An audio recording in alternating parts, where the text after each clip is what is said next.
Welcome to Money on Tap.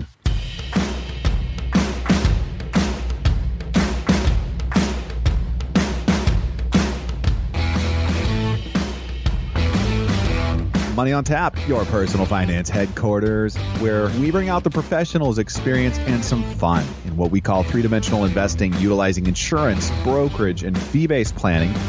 That's what we do on this show. We look at all sides of the issues, and we bring a fully independent planning perspective to the table. Welcome back. You are listening to Money on Tap. This is your personal finance headquarters. My name's Seth Crossman. And I'm Ben Brayshaw. We are glad to have you aboard for the ride today. Hey, we are going to be talking about personal finance, your finance, things that you need to be paying attention to in your personal finance journey. And it's from the perspective of a couple of guys that this is what we do. We're financial planners, and we're independent financial planners. We look at all sides of the issues, and we really do want to make sure that our clients and you as our listeners are getting the information in front of you today that's critical for you to take that next step in your personal finance journey. Yeah, and I think, Seth, a lot of people don't know, just being a financial planner, and they don't understand, the fiduciary level of oversight that we have to apply, and people are looking for fiduciaries in their life and to help them through this time. That's a big, huge red topic word. And I think that's important that, our listeners know that that's something that we bring to the table as well. So is that what our show's about today? No. Our show has a lot about scams in it today, Seth. The thing about our show today I'm very excited about, and I wasn't originally excited, but I got excited the more I did it. But the IRS came out with a list of scams, and we went through that, and we've broken out a number of them for you. And we have 9 scams you need to be aware of in 2020 here that may or may not be an impact for you during this difficult time of Corona.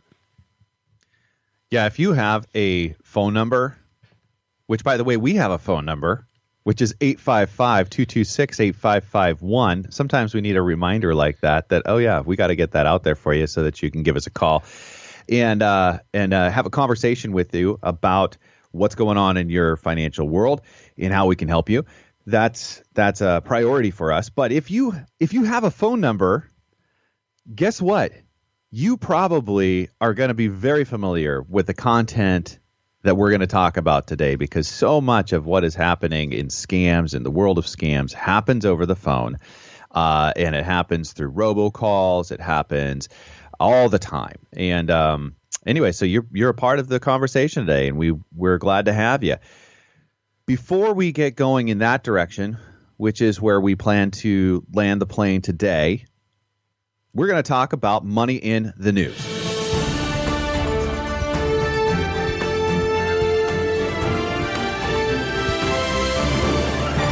So today, Seth, we have Corona is all over the news, right? It is a pandemic. It is a nightmare. We haven't really talked much about it, but on the investment front, we have an article here from Wall Street Journal, Money in the News here.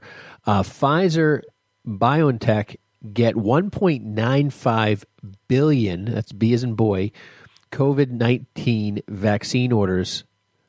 Money, that's $1.95 billion for orders from the U.S. government. I know. It's like, I was going to say, it's not $1.95 billion orders themselves. It's money to purchase.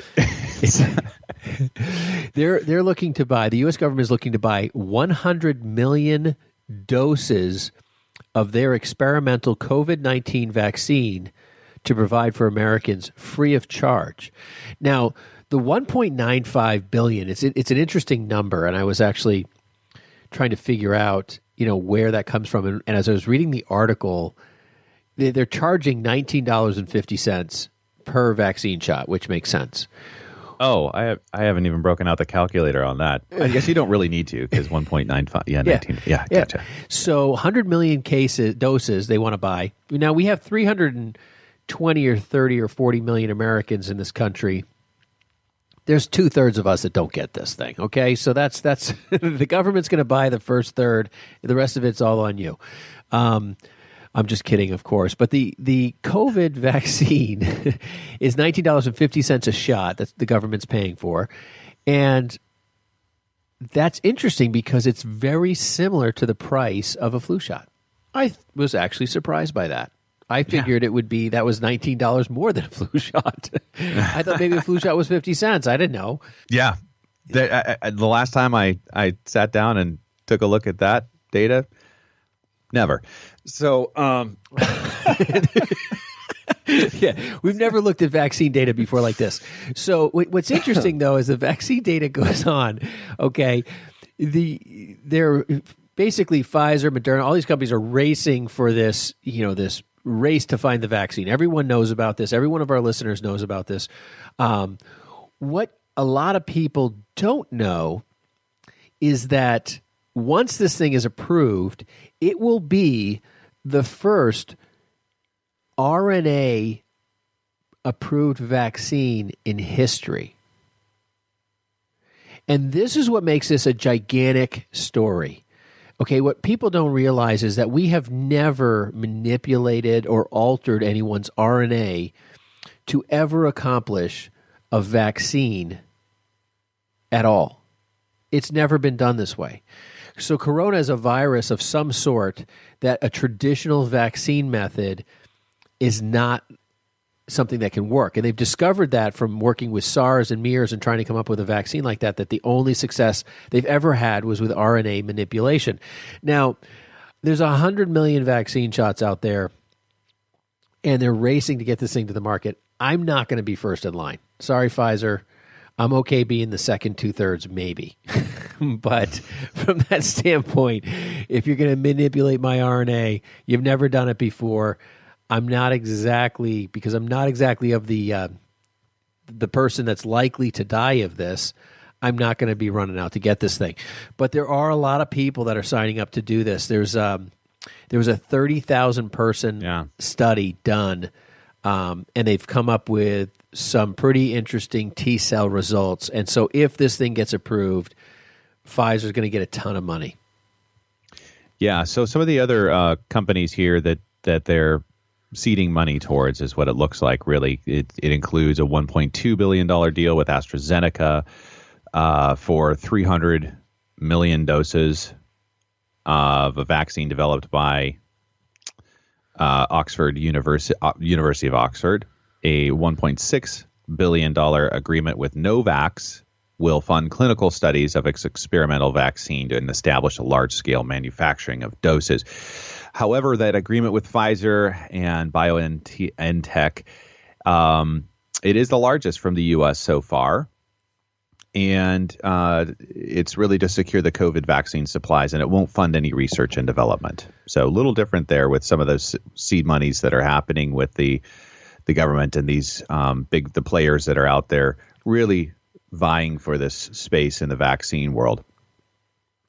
I think the vaccine is a huge conversation piece. It's something that, Wall Street is definitely looking for a vaccine to hit to make the market launch. But the market is begging. I mean, I literally look at the stock market every day, 1,000 times a day, and it is begging to skyrocket. It is just waiting for the vaccine story to happen, for the market just to absolutely move. I've talked to suppliers, I've talked to different companies, different people, different organizations, and they all said that they have so much demand. Everybody I've talked to is we're busy. What's not busy is small America. The mom and pop grocery store, and even that's a little bit. Well, I was going to say grocery stores is pretty busy. Yeah, but I'm thinking like the mom and pop store on the side. That's we're looking at Main Street. The little trinket shops, the gift shops. I don't know if you have the paper store over there, Seth, but we have it here, and it's just filed chapter I think 11 or 7. I can't remember, but it's a big gift store over here, and. Okay. It's my wife loves it. I mean, it's just really popular. I go there for every Mother's Day there is. I can pick anything off a shelf and she'll like it. And that's going away potentially. And then so are you going to go to the closeout sale and get the next 20 years of Mother's Day gifts in one grab? I might just buy a store. I'm not telling Kim. But there's a lot of pain. Restaurants are suffering. There are businesses that are suffering, and Main Street America is going to really hurt. Big corporate America doesn't seem to be, if anything, actually booming from this, which is kind of an amazing thing. So this vaccine, the stock market is just dying. It's churning, waiting for either a cure, a vaccine cure, or a medical treatment that just it works. Once that happens, I think America just starts moving forward, because the thing is what we can't seem to protect is the elderly. Once we can figure out how to really protect the people who are sickly or elderly, who are the most vulnerable to this, once we can get some way to protect them, the world moves forward, right? Mm-hmm. I mean, that's because everyone is concerned about that. Agreed. It is on our thoughts, our prayers, and it's encouraging, I think, to see that this is 30,000 people that are lined up to kind of be the test group at the end of the month. And that's far faster than I think anybody even saw possible or anticipated. And I think one of the blessings that we have currently of being where we're at with what we're at, what we're going through is technology, the exponential growth of technology, and biopharma being on the forefront of that for us. And it's like you said, some RNA and the messenger RNA is something never seen before, and could revolutionize a lot of things out there. I wonder what comes next. Yeah, no, absolutely. All right, folks, are you wearing a face mask today? If you're not, you need to call us at 855-226-8551. That's the number here for Money on Tap. And Ben will tell you about wearing a face mask at work or not. And that is a hot topic, right? I mean, it is the as I was reading this article here from Wall Street Journal, give a little credit where credit's due here, by Sarah Needleman. It's interesting, right? If you are in that workplace environment, this article is hilarious. I mean, there's the no masker and the maskers. Oh, there's the everything in every work environment. I mean, if you can't have a good laugh over this article, it's great. But as offices reopen amid coronavirus, workers clash over masks, cubicle barriers, and Lysol. It's like, it's every scenario you could possibly. I mean, where is the show The Office when you need it? Because this would be hilarious in that show. But people are literally at odds.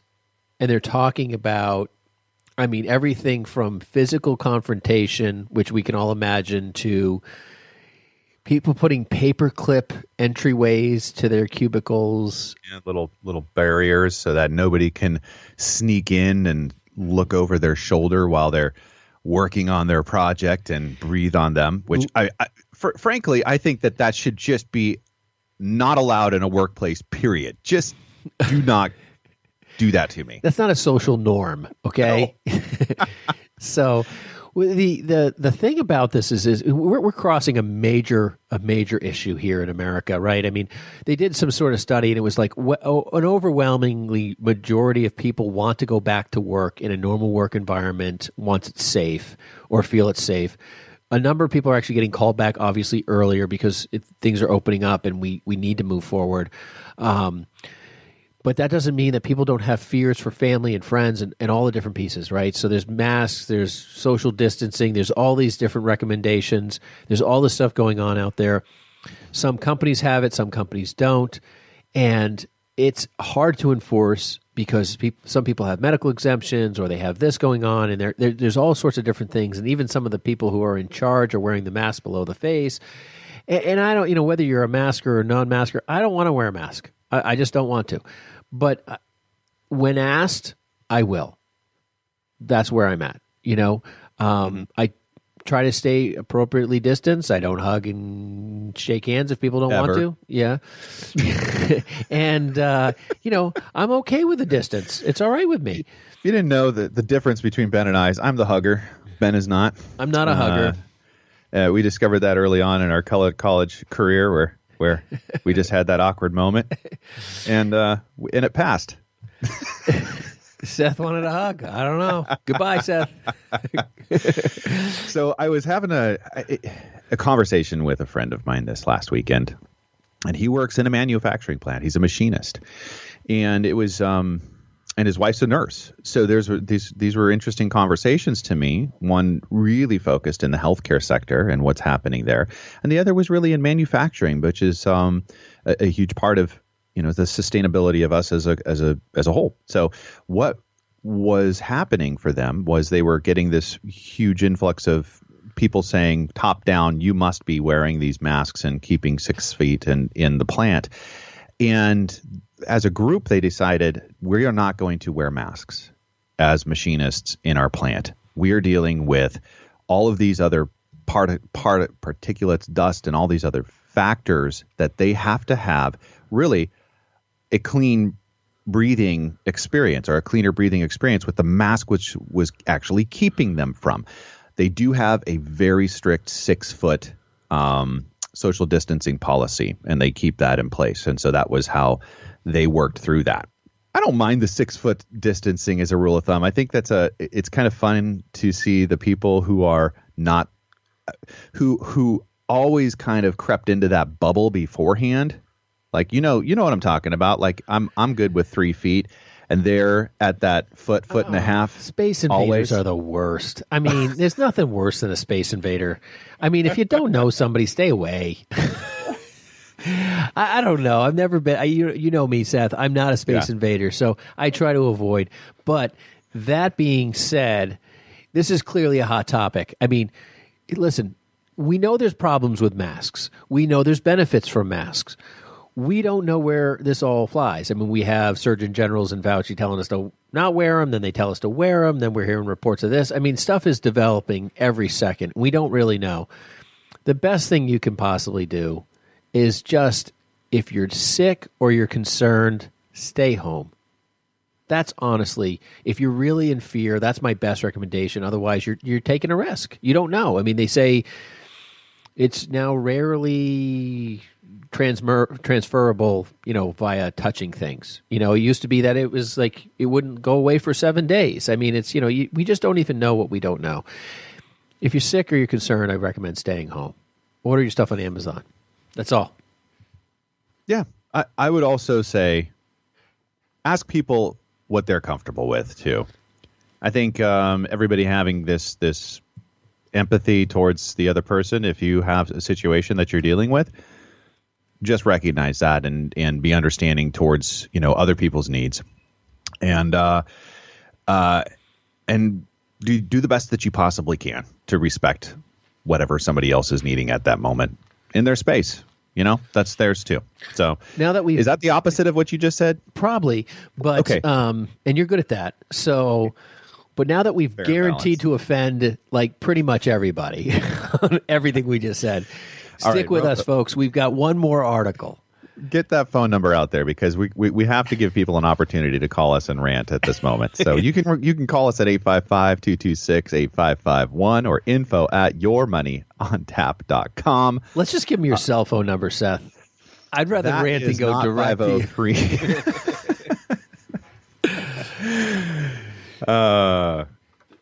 Good stuff. What's next? Send your complaint email, Seth. Send your complaint email to Seth@BrayshawFinancial.com. That's his email address.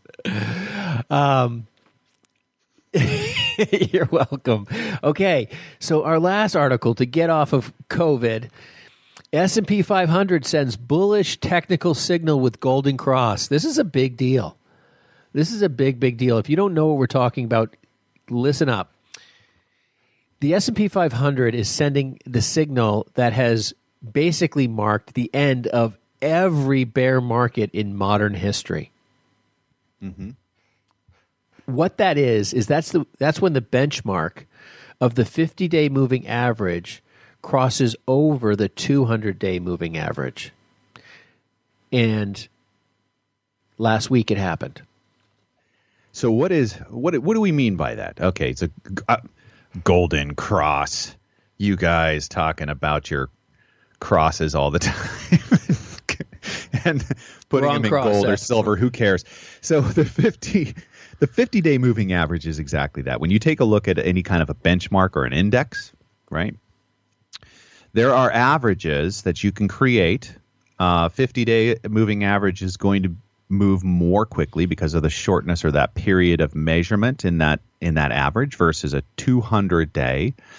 And if you take a look at you can pull up these moving averages and just Google it if you want to take a look at the charts that are out there and kind of see what is this golden cross, how does it work, or what is it? And you'll see where these two different lines, one kind of smoother and moving along the 200-day moving average, and the 50 days moving more in step with the index, which on this measurement is the S&P 500. And when they've crossed over, there's a bearish crossover, which is the one that comes down. Usually when that happens, that potentially triggers some traders or some active managers in their portfolios to reassess, hey, where are we at with this? Do we go into a cash mode? That's type of a trade in a protection strategy and in managing those assets. But what we're just talking about here is a recovery from a severe pullback or a bear market, which is what we've just recovered from, and a crossover in these historically tells us what? Well, it tells us it's the end. It's the end of a bad news day. When the market crashes like it did, when this crossover happens, it's usually saying that we have anywhere from a 12 to an 18-month bull run ahead, which is interesting because I really do feel like the market wants to catapult. Not because, there are pending orders, there's all sorts of different things, but our government just influxed $5 trillion of stimulus between the Fed and the U.S. government. It's just crazy how much stimulus there is out there. And that money's going to go somewhere. People are going to do something with it. And we're talking about big dollars. I mean, big dollars. And that's going to cause some level of inflation. A lot of that money's not going to get paid back. That's going to potentially be something that's going to be on the books as more debt and potentially more tax issues to deal with in the future. But this Golden Cross is something that literally every time has been the end of the bad news days and the beginning of forward progress. So do you put all of your ducks in eggs in this basket? Or I was going to say ducks in this basket, but I don't think that's the expression. I'm going to probably say from a compliance perspective, the answer probably should be no. Sure. So we wouldn't put a ton of faith in a golden cross by itself, right? It's just a signal out there. I mean, what is it why are we saying that this is potentially significant? The biggest reason for the optimism here is that it has reversed what had been a very negative medium versus long-term trend. And that has led to big gains over the next 6 to 12 months every time over the last 70 years, if you take a look at that research. Okay, so what happened is of note, right, is that when that crossover happened, that 50-day moving average dipped more than 9% below the 200-day average. Okay, so sometimes we've had these conversations around markets and what's happened in markets and historically where we're at with the market, and I liken it to a rubber band of sort, right? There's some elasticity that's happened, especially when you talk about where the indexes are at currently in comparison to where they were at 20, 30 years ago, right? The numbers are just that much larger. So when the market has moved in the last several years, take the 2018, 2019 sequence in the market there, it was dramatic. And when it moved back in a similar fashion. It was dramatic. And so that's where we kind of take a look at the elasticity or the recent elasticity of the market and how quickly it's moved down or up.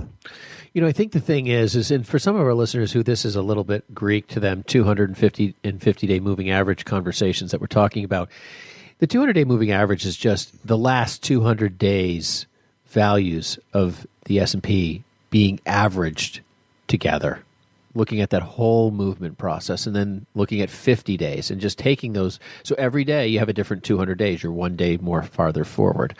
And we're constantly looking at that moving dot, that instantaneous dot that creates each day of the past 200 days. And they're looking at the 50 days. And that that is really something that a lot of technical analysis is actually being based off of by a lot of very, big managed money companies.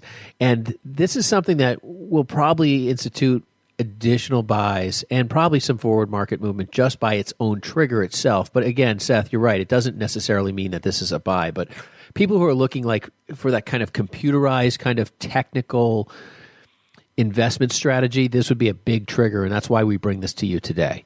Yeah. Some people in the management styles are very rules-based. Okay. That means that if X happens, then Y happens, and that's one of these things that could be considered. It's fun for us to talk about, at least, right? And I love this stuff. It's great. And if you want to talk to Ben about it, you can reach him at 855-226-8551 or info@yourmoneyontap.com. He thought I was going to give you his cell phone number, but that's all right. You call me personally and I'll give it to you. You can also reach us at info@yourmoneyontap.com. What are we going to be talking about next? We are going to be talking about the IRS's recently published tax scams, or the scams that are out there. And IRS has been incorporated in a lot of these, and they're letting us know, hey, this is what's going on out there, and trust us, we know that you have been a part of those as well, because everybody has if you got a phone number. It almost sounded like you said the IRS was a scam, which I think some of our listeners would actually agree with. Oh boy, that was a no comment from me. We'll be right back. You're listening to Money on Tap. Don't go anywhere. Hi, my name is Seth Crustman, partner with Brayshaw Financial Group and one of the co-hosts of Money on Tap. One of the biggest concerns and largest expenses people face today is taxes. Without thoughtful planning, taxes can destroy future retirement dollars, eliminating the possibility of a timely retirement or dreams of what you want retirement to look like. If you're like most people, you're getting closer and closer to retirement, and you may be wondering if you're taking the right steps. Will my income be enough? Will rising taxes force me to give up my dreams? How does inflation factor into all of this? These are real concerns, and you're not alone. Putting a plan around your financial future is what we do.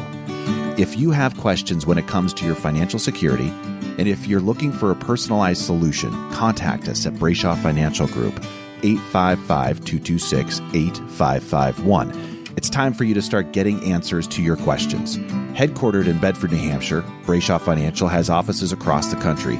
We'd love the opportunity to show you how we can help.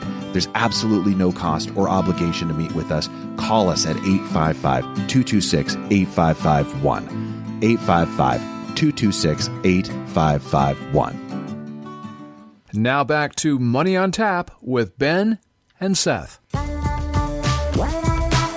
Welcome back. You are listening to Money on Tap. You can reach us at 855-226-8551 or email at yourmoneyontap.com. We're talking about tax scams.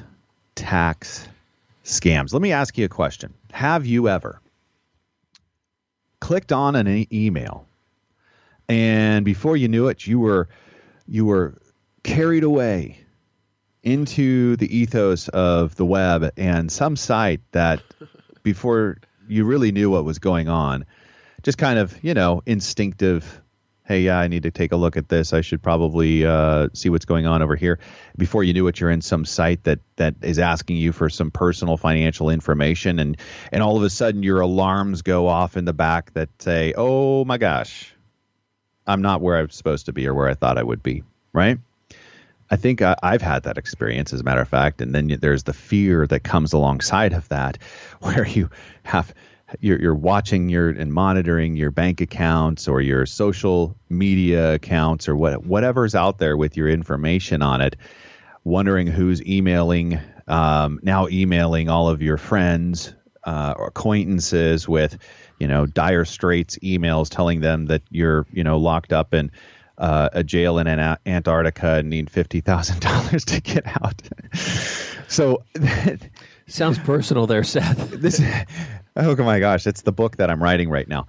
So not really, but anyways, there's these experiences. I think if you know anybody that has an email address or has a social media account, they've probably had something that's similar to this. Okay, so with that information, right, we're gonna uncover the 2020 board of top scams right now. Yeah, Seth, we've got 9 scam items that if you're listening, and everyone should listen clear because these are solid. These are issues that exist. Like the IRS felt it important enough to publish it. It's something we should be listening to because this is not to their benefit necessarily of the publishing other than to let buyer beware, listener beware. So number 1, and I think probably the one that we're probably the most familiar with is social media scamming. I mean, I think we've all seen some level of social media. If you're on social media, you've seen scams and so forth. With the social media scamming, probably the most current one is the COVID, by tricking people to, do something regarding it. Social media is they'll have a picture or an ad or something, help somebody. It'll be something along those lines. They've also been led to, basically what the IRS is pointing out here is that it's really identity theft. That's really their number one issue is trying to grab your identity and everything that is the core of what they're trying to do. Yeah, there may not be an outcome just from the social media scam immediately, right? The goal usually is kind of a multi-tiered or a layered type of a scam, and the end goal is to get as much of your information as possible, right?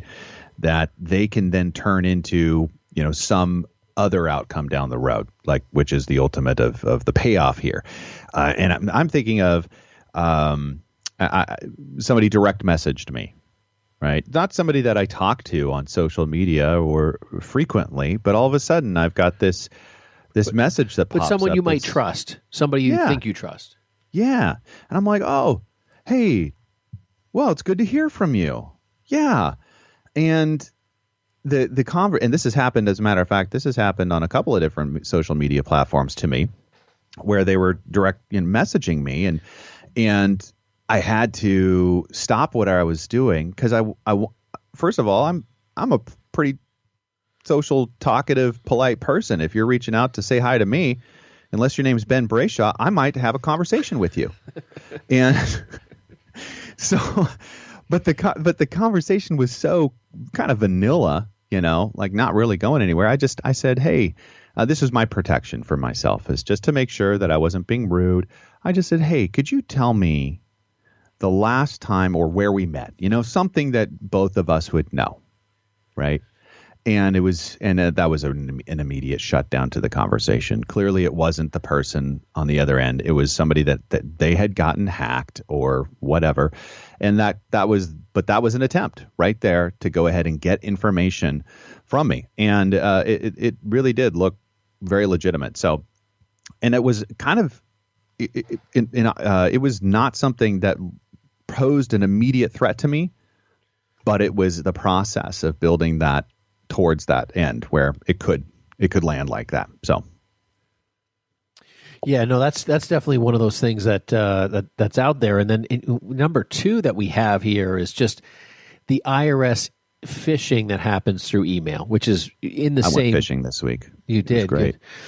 And the concept that you're getting email. I mean, we get emails all the time looking for information and so forth, but people will reach out as if they're the IRS and ask taxpayers for information about refunds or impact payments or something along those lines.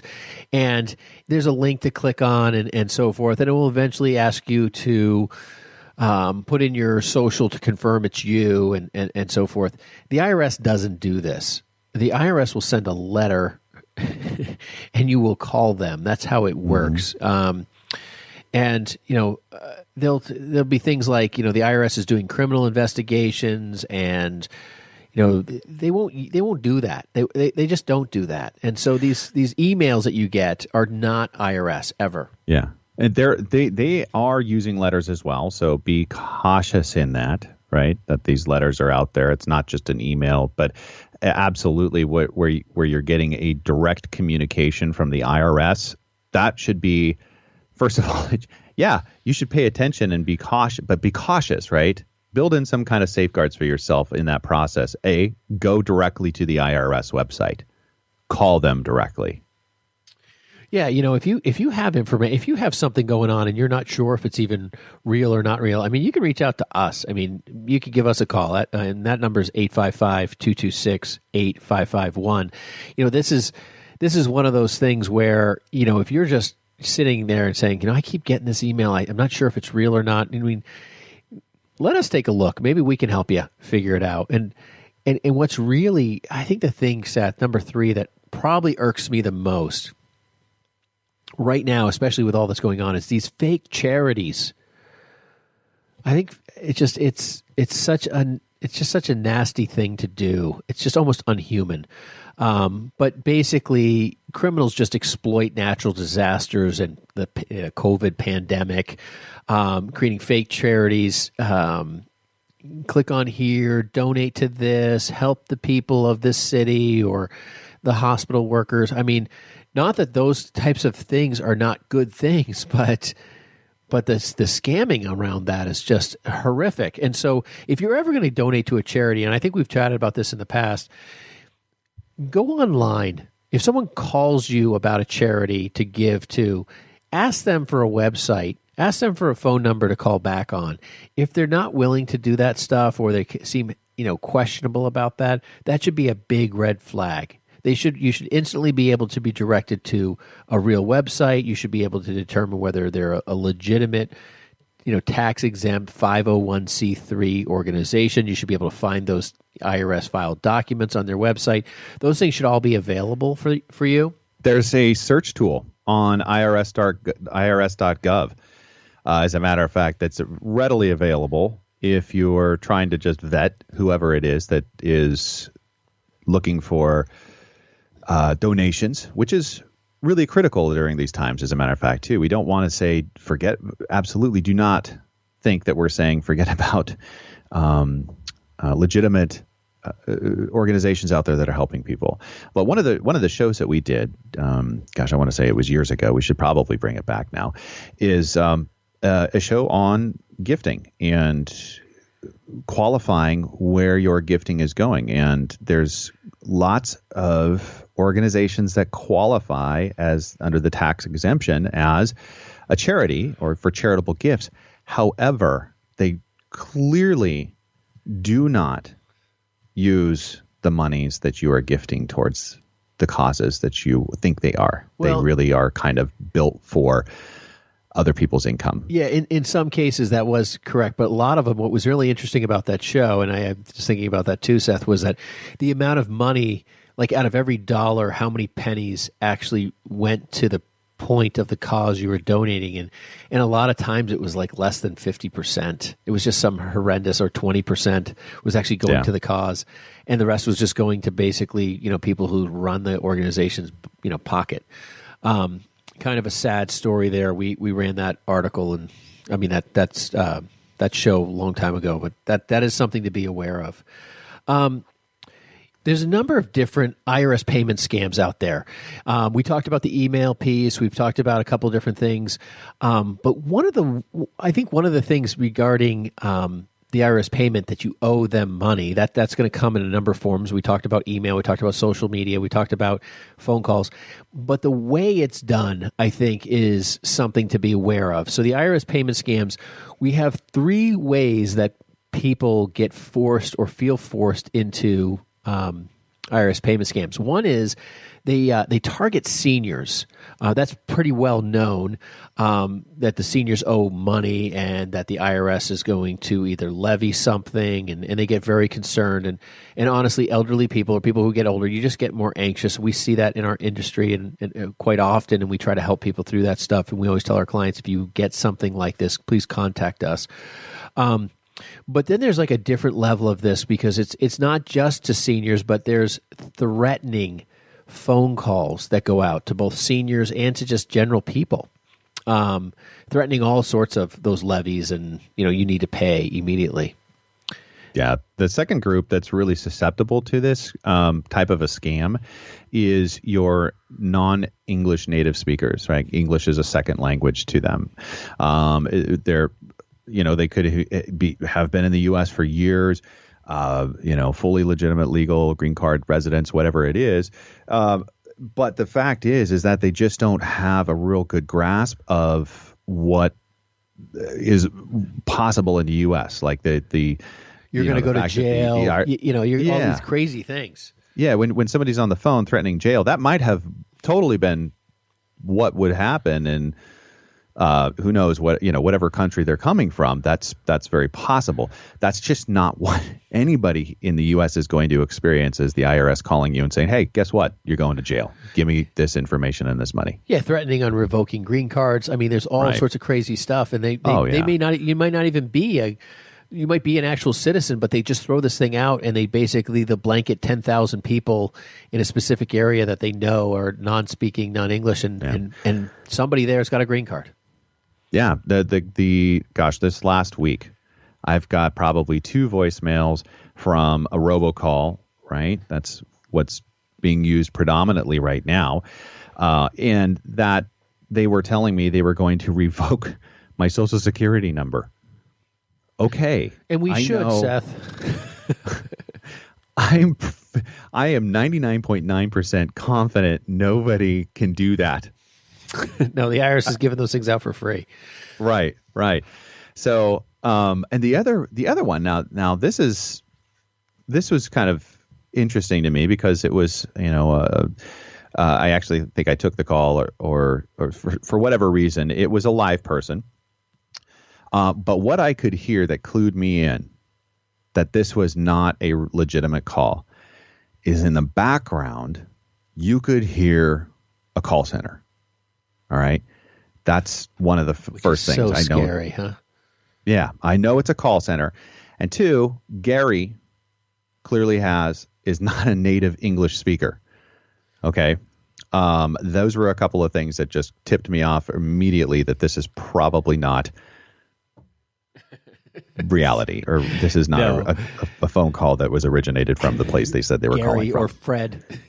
Yeah. I think the third thing was it was a Las Vegas number. I don't know.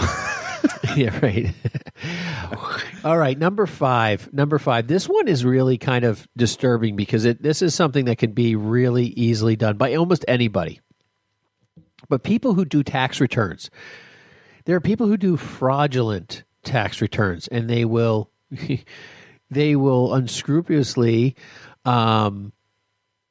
rip apart your tax return, okay, file it with their bank information to have your refund sent to you, and then send you a tax return that shows that you broke even or didn't owe anything.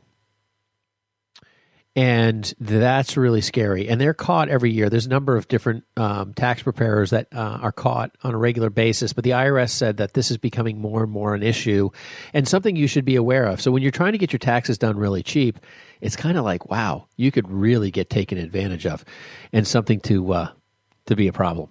We're going to take a quick break. You are listening to the top of the tax scams that are going on right now in 2020. So when we get back, we will have more for you. You're listening to Money on Tap. You can reach us at 855-226-8551 or info@yourmoneyontap.com. Hi, my name is Ben Brayshaw, one of the co-hosts of Money on Tap. If you have questions when it comes to your retirement and are looking for a personalized solution, contact us at Brayshaw Financial Group. In today's volatile stock market, we can help you plan to find your successful retirement solution. Am I saving enough? Am I saving into the right places? Do my investments match my appetite for risk? Do I have a tax strategy that is going to help me keep more of what I earn? How can I maximize my Social Security income? If you are like most people, you are getting closer and closer to your retirement and may be wondering if you're taking the right steps. If you're in retirement, you may be wondering, am I maximizing my income while preserving my estate and caring for my family? We talk about all things financial in what we call three-dimensional investing, putting a plan around your financial future. If you feel that now is the time to start getting the answers to some of these questions for your own situation, give us a call at Brayshaw Financial Group at 855-226-8551. Headquartered in Bedford, New Hampshire, we have offices throughout New England and across the country. We would love the opportunity to show you how we can help.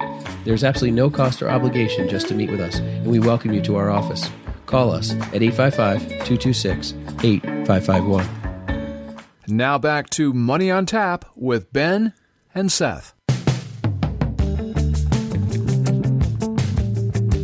Welcome back. You're listening to Money on Tap. You can reach us at 855-226-8551 or info@yourmoneyontap.com. Now, we are talking about and going to land this plane with the finalists of our list here for the 2020 tax scams that you need to be aware of. Tax scams? Are they all tax scams? You know what? They're just scams. A lot of them are from the IRS. It's funny, though. They listed in the top 20 scams, and they said they were tax, but they're not all tax. But they do all have a tax lien, potentially, that they could be used for. But number 6 here, okay, is the tax debt resolution companies. The offer and compromise. You owe money to the IRS, and you're trying to find somebody to help you get through that and stuff. And these companies say, "Oh, we can help settle your debt for half of the money." I mean, everyone's heard those stupid commercials. Or we settled hundreds of thousands of dollars for $10,000. Well, the fees inside these things are a scam in themselves. I mean, some of the stuff they charge, and then they don't even potentially get it done, or they can't do anything on top of it, is really a major problem, and something the IRS is pushing hard to address. Now, I don't know if that's self-seeking on their part or not. If I were to say, hey, listen, look at the other side, maybe they're doing too much compromising and they want to tell you these are scams. There are probably good ones out there, but essentially we're just telling you, buyer beware. Yeah. So fake payments with basically a repayment demand. Okay, so how is this working? This is interesting, Seth. I was reading this and I was kind of like, wow, this takes a lot of work. Yeah, and you know where this all originated from, though? No. This originated from the first one that we were talking about, right? They got your information somehow, either through social media or whatever. However they got your information, it has been an accumulation of a process, and this is where this is starting to land. Is ultimately they are going to steal or obtain your personal data, social security number, all that stuff's factored in, but then they create a bogus tax return, right, and a refund the deposit into the checking or savings account. Okay. Now, once that hits, all right, what they're going to do is they're going to basically call you up posing as the IRS. Yeah. So just to be clear, they're going to make the deposit happen to your account. Like you're actually going to get money legitimately from the IRS because of the fake return they filed. Yeah, or semi-legitimately, because it may not be an accurate filing, right? Right, but the money is legitimately from the IRS. I mean, it did come. Yeah. Yeah. So it's originated from the IRS. It looks all, above board, but then they're going to tell you, hey, made a mistake, and you now need to pay us back. Okay, and this is how we want that payment. Which this is the big trigger for me, is that they want you to buy specific like cards, right? Like Macy's cards. Yeah, which to me would be kind of like, why wouldn't that be a trigger for somebody? There's got to be a better way to do that. I mean, I'm not into this, but I mean, if someone called me and said, hey, listen, I'm from the IRS. We overpaid you accidentally. I need you to send me gift cards. Like the IRS doesn't take gift cards. That's the only breakdown in this. But it is really interesting that people are actually this is a nightmare. I mean, can you imagine someone filing a fake tax return on you? That's horrible. Yeah. So payroll, right? Or an HR scam. Okay. So this is a heads up out there if you're an employer, tax professional, or the taxpayer. Basically guard against this. This is, again, a phishing scam, but the purpose of it is to obtain W-2s and other tax information. Okay, so once those things are obtained, then they'll go ahead and they'll continue on with another one of the scams that we've already talked about. But really it's, or again, they will request these cards to be purchased with those monies. Still don't understand how how somebody would ever purchase a gift card in various denominations. But well, I think it's kind of interesting that people are like getting. I mean, and this was kind of brought up because of all COVID. I mean, everyone's working remotely. Hey, listen, I got to change my banking information with HR. I change my bank. They send them new documents, and boom, all of a sudden, they're getting someone else's paycheck deposited to their bank. Kind of an interesting story. And here's the last, but potentially not the least, because it feels like we could probably turn around and do another show on this next week with how quickly these move. But this is it. Ransomware. If you're not familiar with what this looks like and how this works, pay attention, okay? You go ahead and you click on that email, right? You see some email, it's telling you, hey, we need this information. This is critical.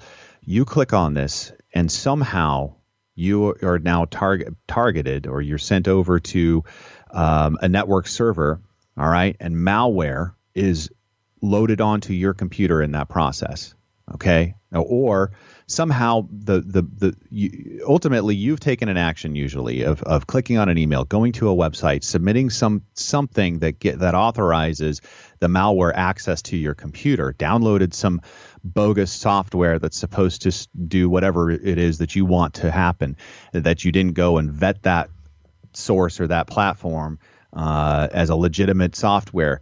It now owns your computer, and it shuts down your ability to do anything from that computer without paying up.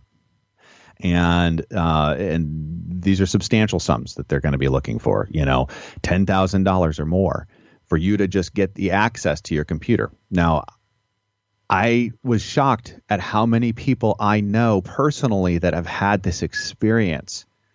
And if you've been locked out of your ability to work, to have access to, accounts that you may have there, or other people's information that maybe they be there, it is a big part of what we protect ourselves and our clients from, with multiple layers of protection.